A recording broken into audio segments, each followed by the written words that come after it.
Hello everyone, welcome to our YouTube channel Akanksha ji सब। आज की इस वीडियो में हम लोग देख रहे हैं बीपीएससी ट्री 3 के लिए देख रहे हैं। इसमें हम लोग देख रहे हैं हिंदी और इंग्लिश जो पेपर हमें पास करना है। इसको हम इसमें 30 क्वेश्चन देखेंगे। इसमें 8 क्वेश्चन इंग्लिश के आते हैं, बाकी सारे हमारे हिंदी के आते हैं। तो उसको हम पूरा इंपॉर्टेंट देखेंगे। इसको सारा प्रैक्टिस सेट अब हम डेली करेंगे और कल से पूरे 150 क्वेश्चन हम डेली मतलब प्रैक्टिस करेंगे। अगर आपका सोशल साइंस है तो आप जरूर से देखिएगा, कल से पूरे सोशल साइंस का प्रैक्टिस होगा और प्रीवियस ईयर भी हम लोग देखेंगे।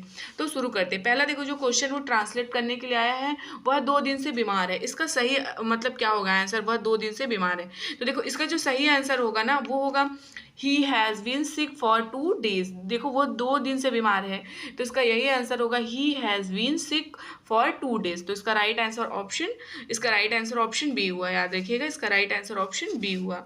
अगला हम क्वेश्चन देखते हैं। देखो, select the incorrectly spelled word, यानी इसमें कौन सा गलत है हमें ये बताना है। देखो इसमें गलत कौन सा है। देखो पाई तो ठीक है, स्लिक भी ठीक है, लेकिन ये पीस रिंग ये तो गलत है। तो इसका राइट आंसर ऑप्शन सी हुआ। ऑप्शन सी इसका राइट आंसर हुआ।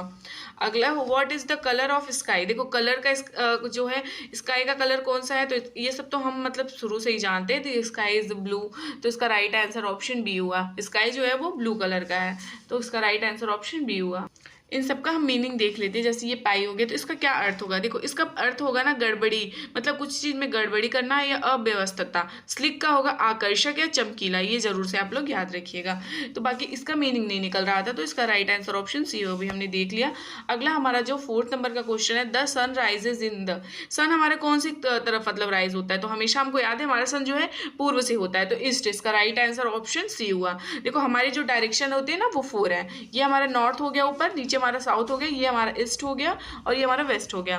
तो हमारा सन हमेशा किधर से निकलता है, तो ईस्ट में निकलता है, पूर्व में। तो इसका राइट आंसर ऑप्शन सी हुआ। अगला क्वेश्चन है, देखो इसमें सेलेक्ट करना। Select the option that can be used one word, मतलब वाक्यांश के लिए एक शब्द जो है। The given word of the, मतलब कि जो पर्सन, जो a person in love with himself. देखो ऐसा इंसान जो खुद को प्यार करता है। देखो ऐसा इंसान जो खुद को प्यार करता है ना, उसको हम लोग क्या बोलते हैं, तो उसको जो बोलते हैं ना वो हम लोग बोलते हैं, तो इनको बोलते हैं नार्सिसिस्ट। इसका राइट आंसर होगा ऑप्शन बी, नार्सिसिस्ट। अगला है सिस्टर शनिस। देखो सिस्टर का जो बेटा होता है वो नेफ्यू ही होता है। निस अगर लड़की होती तो हमारे भाई बहन के बच्चे जो होते हैं उनको हम निश कहते हैं। बाकी जो हमारे सिस्टर मतलब कि सिस्टर ब्रदर के बच्चे हो गए बेटे, वो नेफ्यू। अगर हमारा खुद का बच्चा होता तो हम सन बोलते ना। तो इसका राइट आंसर ऑप्शन ए हुआ। अगला हमारा 7 नंबर का जो क्वेश्चन है उसमें हमें बताना है एंटोनिम्स बताना है। एंटोनिम्स इसमें बताना है। हॉस्पिटलिटी। हॉस्पिटलिटी का मतलब होता है आदर व्यवहार। तो इसका जो होगा ना, इसका जो राइट आंसर होगा ऑप्शन सी होगा। कोल्डनेस। कोल्डनेस इसका जो होगा, इसका राइट आंसर होगा। राइट आंसर ऑप्शन सी होगा, कोल्डनेस होगा। क्योंकि देखो इसका इस मतलब ये होता है क्रूर वगैरह, मतलब उपेक्षा करना, उदासीनता व्यवहार। तो इसका राइट आंसर ऑप्शन सी हुआ। इसका राइट आंसर ऑप्शन। अगला हमारा 8 नंबर का क्वेश्चन है। इसमें है choose the correct meaning of the given idiom. देखो ईडियम फ्रेज का इसका हमें मीनिंग बताना है, क्या निकल रहा है। अ स्केल्टन इन द कपबोर्ड, मतलब देखिए अ स्केल्टन इन कपबोर्ड, इसका मतलब हुआ कि गुप्त भेद, मतलब कोई चीज़ को छुपा के रखने की चीज़ की बात हो रही है। तो इसमें इसका राइट आंसर होगा in embarrassing fact to be kept secret. इसका राइट आंसर है an embarrassing fact to be kept secret. तो इसका राइट आंसर ऑप्शन बी हुआ। देखो अब हमारे यहाँ से हिंदी शुरू होता है। हिंदी में जो है ना 3 में ना 13 में, मतलब कि ऐसी चीज़ें जो लोकोक्ति का मतलब क्या होता है, कहानी कहावत, इस तरह से। मतलब हर काम में सफलता नहीं, ये गलत है। गणित में माहिर नहीं, इसका नगण्य। मतलब 3 में ना 13, मतलब जो हम करने जा रहे थे ना वो कर पाए, और जो पहले से कर रहे थे वो भी हमने खराब कर दिया। तो इसका राइट आंसर ऑप्शन सी होगा। अगला हमारा क्वेश्चन नंबर है 10 साथियों। देखो साथियों के बाद कौन सा, फिर देखो चिन्ह को हमको पहचानना है। हार्दिक स्वागत है, इस वाक्य में कौन सा कारक है। देखो साथियों, उसके बाद हार्दिक स्वागत, इसमें कौन सा कारक है, तो इसमें देखो कौन सा कारक है, संबोधन। संबोधन लगा है ना, तो संबोधन कारक है। तो इसका राइट आंसर है ऑप्शन। देखो हम आपको चिन्ह का अलग से क्लास जरूर कराएंगे, संधि का अलग से क्लास कराएंगे, अलंकार का, ताकि दिक्कत ना हो आपको। प्रीवियस देखिए अगला क्वेश्चन जो है, इनमें अभ्युदय शब्द का सही संधि विच्छेद क्या है। तो इसका राइट आंसर अभ्युदय का अभि प्लस उदय। देखो अभि प्लस उदय, ये वाला क्यों नहीं है, सेम होते। देखो यहाँ पे बड़ी ई की मात्रा लगी, लेकिन ये छोटी ई की मात्रा। याद रखिएगा छोटी की मात्रा हमेशा इस तरफ से होती है। तो छोटी की मात्रा प्लस ऊ की मात्रा बड़ा ऊ बनाती है, तो याद रखिएगा अभ्युदय हुआ। तो इसका राइट आंसर ऑप्शन बी हुआ, अभ्युदय हुआ। अगला क्वेश्चन, इनमें से कौन सी भाषा भारतीय संविधान की 8वीं अनुसूची में नहीं। देखो हमारे 8वीं अनुसूची में 22 भाषाएं, मूलतः जब थे तो 14, लेकिन इस टाइम पे हमारी 22 भाषाएं हैं।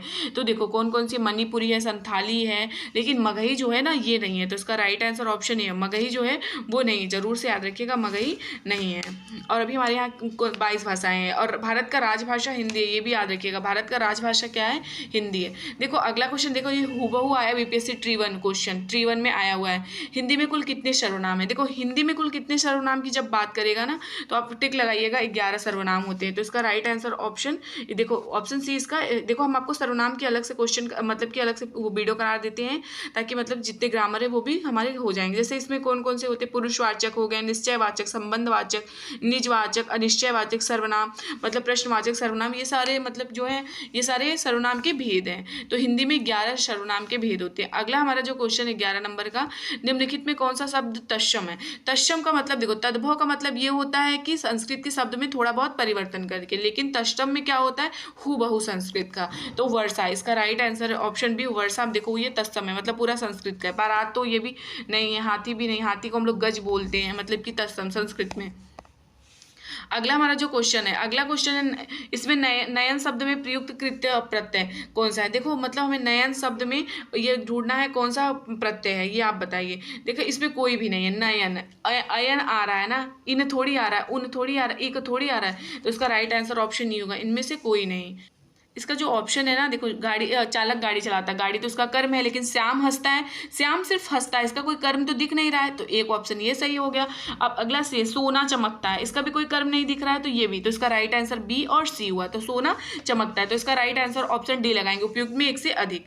अगला हम क्वेश्चन देखते हैं, शिवालय में कौन सा समास है, समास है। देखो शिवालय की बात हो रही है ना, देखो शिवालय में कौन सा समास है, तो तत्पुरुष समास है। देखो तत्पुरुष समास हमें ऐसे समास को लगाना है जैसे जो कोई उपाधि धारण कर लेता हो, या फिर मतलब कोई उपाधि या कोई भगवान से रिलेटेड चीज की उपाधि धारण कर ले, तो ये तत्पुरुष समास में लगाना है। अगर वहीं पे अगर हमें द्विगु समास जो होगा ना, अगर हम जब भी द्विगु समास की बात करेंगे तो द्विगु समास जो होगा वो काउंटिंग, जहाँ से काउंटिंग, जैसे त्रिलोचन हो गया, 10 हो गई, ये काउंटिंग से स्टार्ट होता है। और अगर वही द्वंद्व समास होगा तो योजक चिन्ह लगा होगा। बहुव्रीहि समास, देखो अब हम अलग अलग सारा कुछ इसको मतलब देखो कवर करते चलेंगे ना, समास भी हम अलग से वीडियो में इसको कवर कर लेंगे, तो आप याद रखिएगा। हम अगला अगला क्वेश्चन देखते हैं। अगला है, इनमें से कौन सा शब्द पुल्लिंग है।